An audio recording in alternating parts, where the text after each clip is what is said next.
Well, here it is. It's we're fixing to start adding on a little side building here. We got to add on and extend the hanging room. We just wasn't able to hang enough deer last year.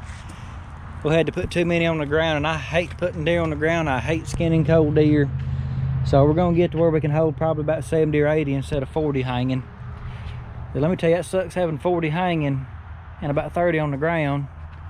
That sucks a lot. The quality ain't what it needs to be. It's just extra work, extra double, sometimes triple handling. So I'm trying to take care of some of that now. I think there's 90 on a pallet, so 360. What in the world happened there? Oh, good Lord. That poor frog. Oh my goodness. Y'all, that's a little green tree frog, and when they wrapped him up at the factory, they killed him. Oh my goodness, I bet he's gonna smell good. He's been there about 2 days. Oh, my poor frog. Anyways, I wasn't planning on that being in the video. Now I'm curious.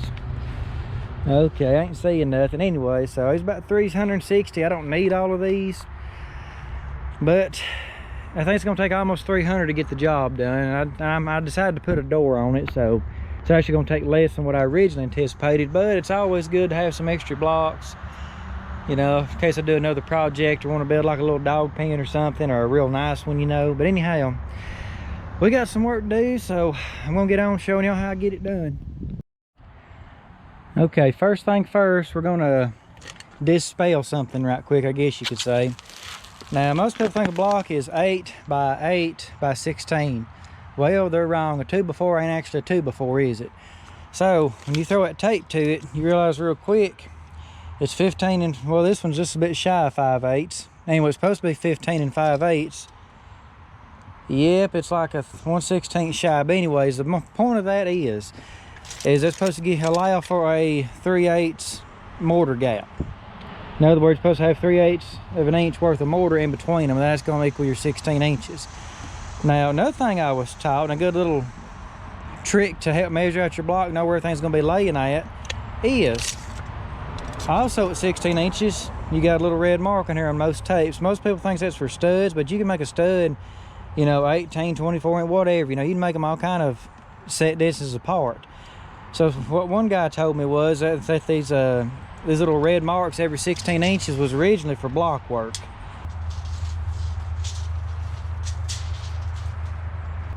And if I go by this measurement, that's the slab right here, it's going to be overhanging just a little bit, like 1/8 of an inch. So when they put this down, they made 1/8 of an inch too long. Or when I laid them blocks over there, that original wall, it was 1/8 of an inch too long. Regardless, there's 1/8 of an inch off. Now, you got two options to fix that.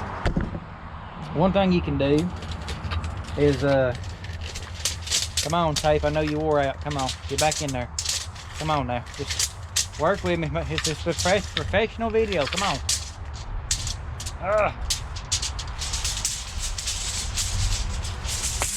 Okay, so what you can do is, you ain't necessarily got to have 3/8 of an inch in between the block. You can just kind of scoot a block a little bit closer, or vice versa. If you got a measurement that's going to be just a little bit too long, you can put just a little more mortar in between just to help stretch it out a little bit. So that's a good thing about block work. It ain't got to be exact. You can literally just start throwing and whacking and do whatever you got to do. So there's a little trick. If your measurement's just a shade off, just change the mortar gap in between each block. Okay, me and the tape had a disagreement.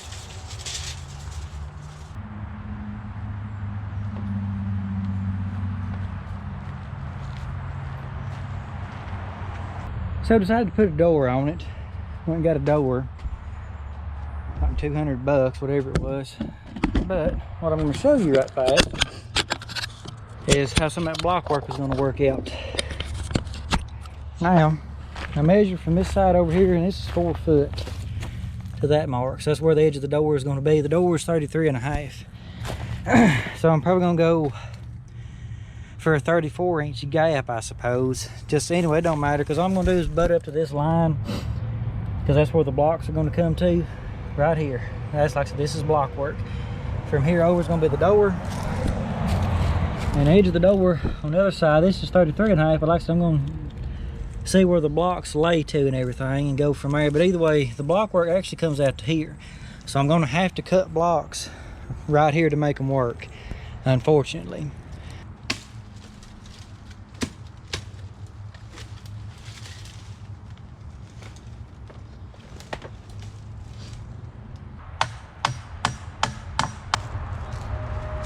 Yeah, I still hate heights.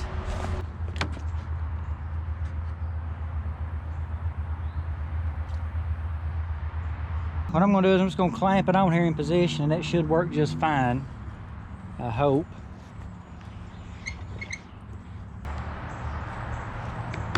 And that should keep it in position while we're laying block and everything else. Now the reason you put the door up first before you start laying block, you start laying the block trying to guess, and it might be a little bit out of whack, this, that, and the other.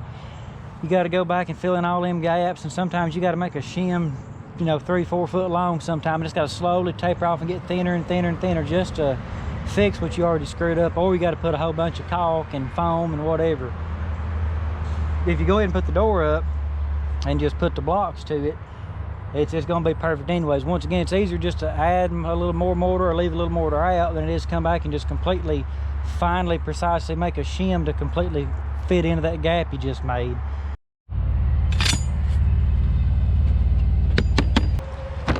Y'all didn't know y'all was getting an unboxing video, huh? And it's in another box. Imagine that. Well, they came with a drill bit included, but it's hard to find one that's got a drill bit and it's got the bit that goes on the head in the same pack. I don't know why. It's usually got one or the other on these little concrete screws.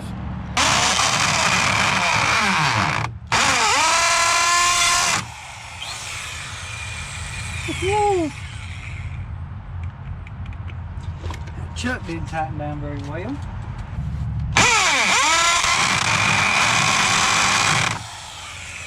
Dadgum, it done it again. Yep, that ain't worth 2 hoots, and you know what?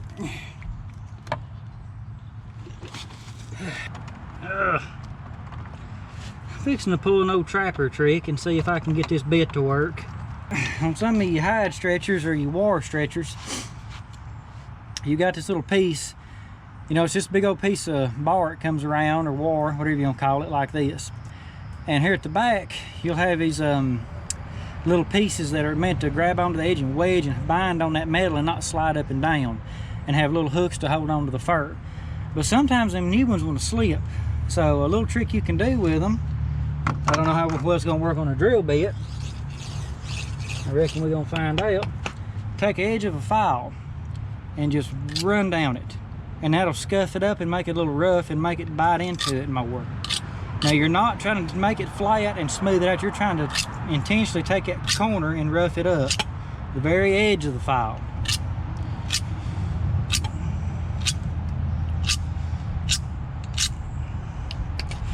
Let's see what that does.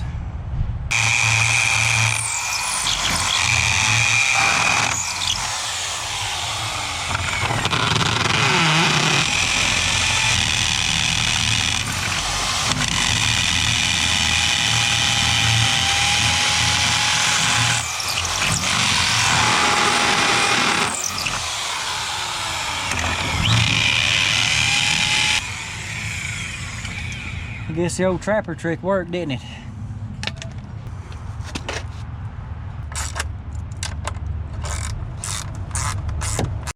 Hey kitty, you want to try to help me out? That was going on. I tell you what, you go get my mud mix for me and I'll be there directly. How's that sound? If you lay the block I'm going to was using the string line method, you start building your corners next. Now some people use just a strictly only use a level, and I have done that. It does work. It's time consuming. It's the safest way, but it's very time consuming. But if you build your corners good and level and then just follow the string and just keep the blocks lined up with each other, you got it made. So that's what I'm going to use. So we're fixing to move on to building the corners right here.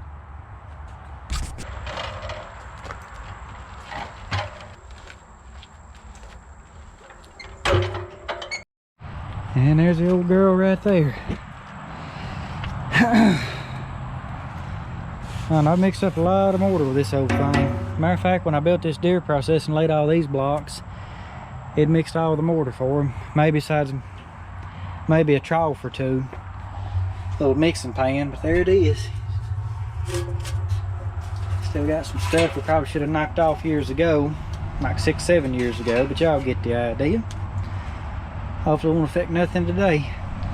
Let's get some mud in there.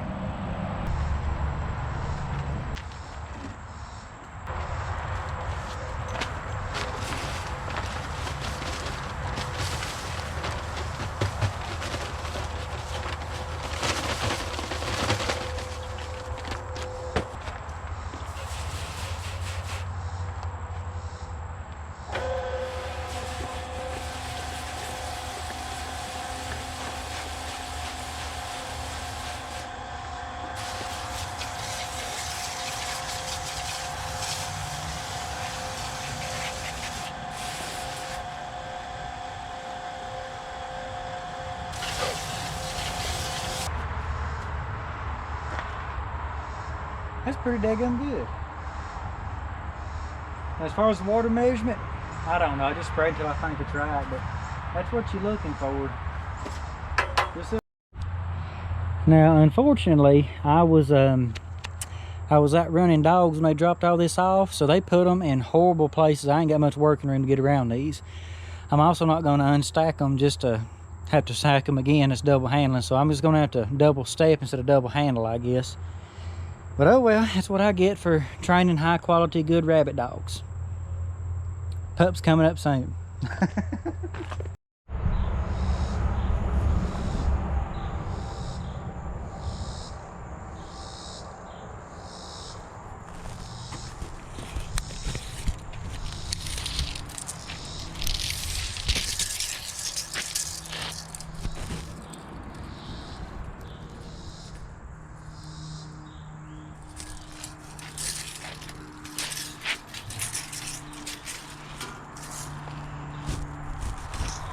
Tomorrow we'll learn how to do that. Okay, building corners. Here's what you need. You'll need a little square and a trowel and mud and a place to put them. That's pretty much it.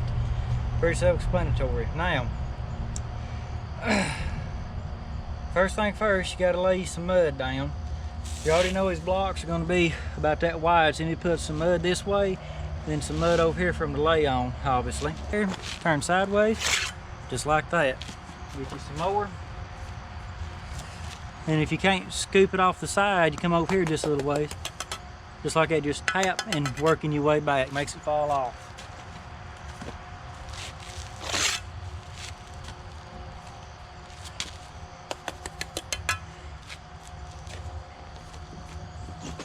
Right on in.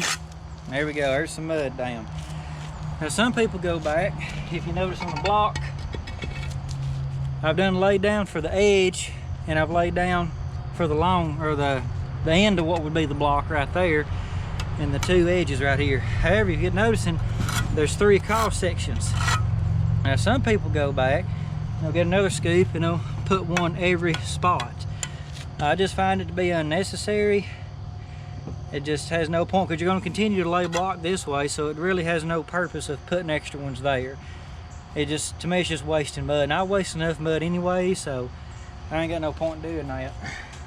Now, when you're doing this, it don't hurt to pay attention to that corner right yonder. So that's kind of what you're basing everything else off of. So, it don't hurt to keep that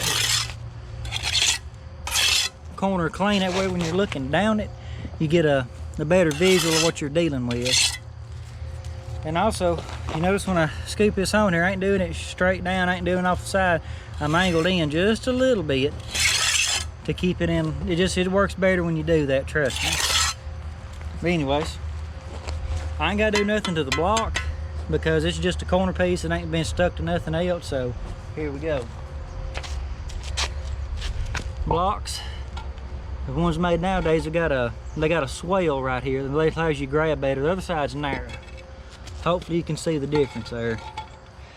So anyways, what I'm gonna do is I'm gonna pick it up and lay it down. I'm gonna line the corner up and line a wall up back here. And that's why you scoop that mud towards the inside that we can actually see the wall. So, here we go.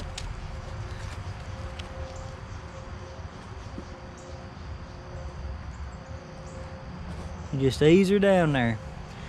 I'm gonna show y'all right quick, just from laying it down, how accurate that corner is right there. It's that simple. Now, we come back with the handy dandy little square. I like these little ones just because they're more handy. But hopefully y'all can see that bubble. You see it ain't exactly where it needs to be. All you gotta do is tap that outside, it's level. Turn it this way. It's a little high on this end, so tap this end. Now it's level. Once I get it level, just tops and sides or whatever, which really it ain't that necessary to get the bottom on that level, because you can always fix it on your next runs once again by adjusting how much mortar's in between them, more or less, depending on what you need. But it's just easier if you start it off right. So now that that's done, now we need to make dead certain that it is in fact lined up with the slab down here. So I gather up most of this mud.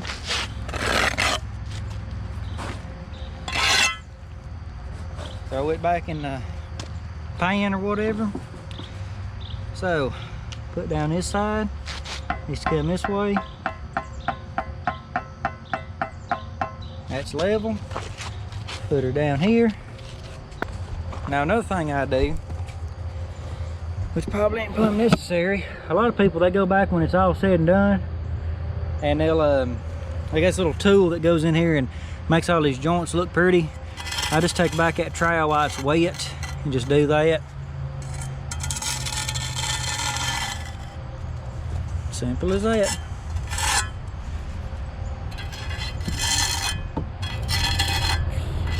And this ain't necessary at all, just if you want to look pretty. But anyways, that's how you do that part. Now, I'm going to recycle some of the mud over here. I'm just going to move it over to this side. That way it's just a little bit less waste, if that makes any sense.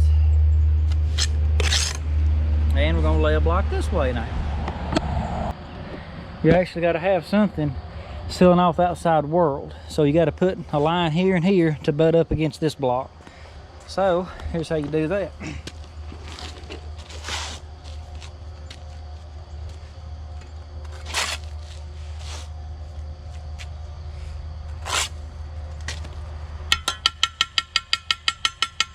You always pick it because it'll help shake it up and make that mud sink down on into the block and all the little pores and stuff. So I find it better just to peck it a few times. And if you got some mortar and it's starting to dry up on you a little bit, you can go back and just tap it through it like this, and that'll help things out. But once again, angling that blade and a little bit of that trowel, a couple of taps, then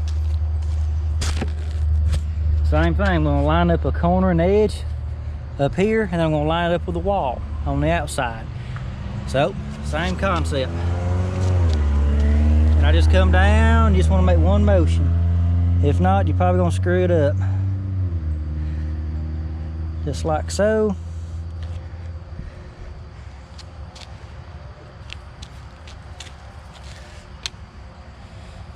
Just come down on that outside.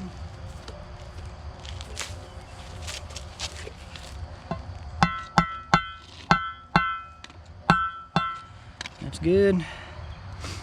That's pretty good, but let's come on down.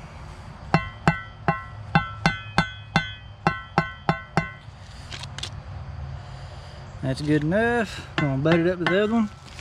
Clean up our outsides. Back in the pan. Check for outside level.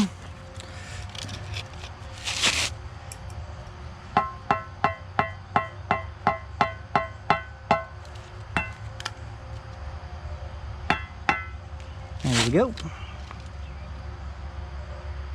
There we go.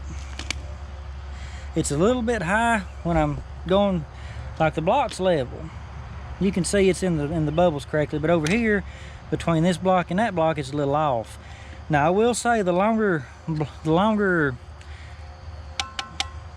level that you have, the more accurate you can be with it ultimately, but right now it's just definitely, this block is definitely higher than this because that bubble's way outside the line. But the beauty of it is you can fix that later, so I ain't too worried about it. But either way, same thing as I taught you earlier. Come back, clean that up, clean that up. Makes a pretty good looking joint. Grab some of your old mortar, that way you ain't wasting too much of it.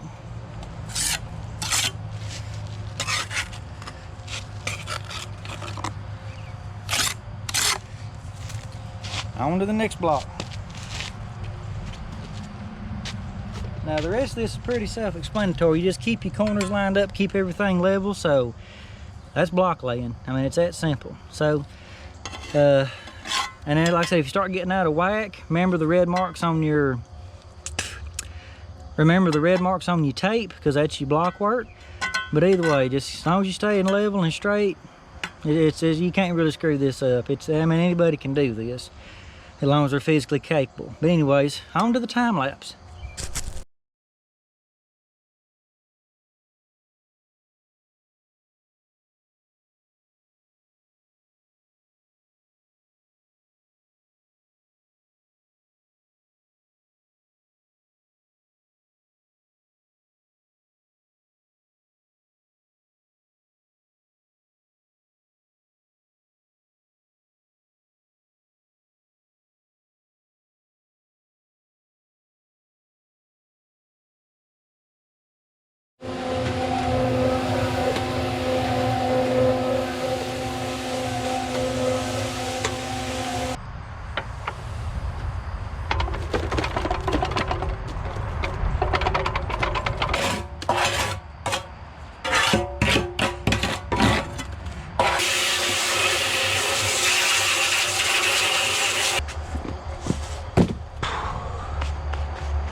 Okay. Whew. I'm sweating like a you-know-what in church. And by you-know-what, I mean whore.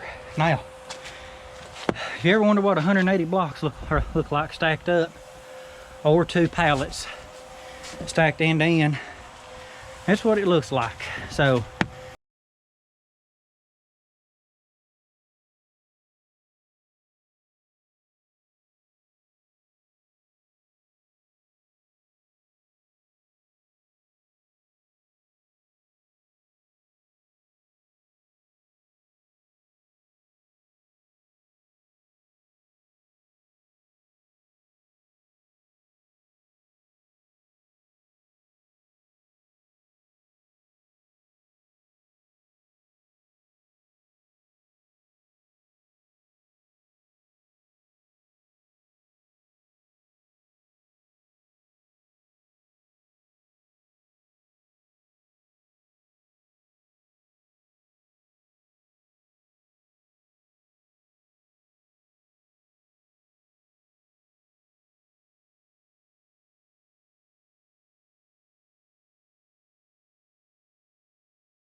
all right, everybody, that's where we're at right now. And the reason I didn't finish laying these right here because it involved opening up another pack of mortar, and I knew there'd be some mortar left over, so I figured when I start doing the top run, I'd go ahead and finish just one little piece here. Finish that, build that corner, then build this corner, and you know the drill. But either way, that's part 1. I got to editing this video, and I realized it's daggum 20-something minutes long. So sorry, it is a time-consuming thing. Hopefully, y'all learned some stuff. Wasn't too unentertained. But anyways, when I get some help, we'll start doing the second half. The only difference is scaffolds, really. There ain't much difference on that second half. But either way, this had to be at least a 2-part series, and we got to do a roof and rail system and all that stuff. But anyhow, stay tuned, and sorry for a long video. Y'all have a good day.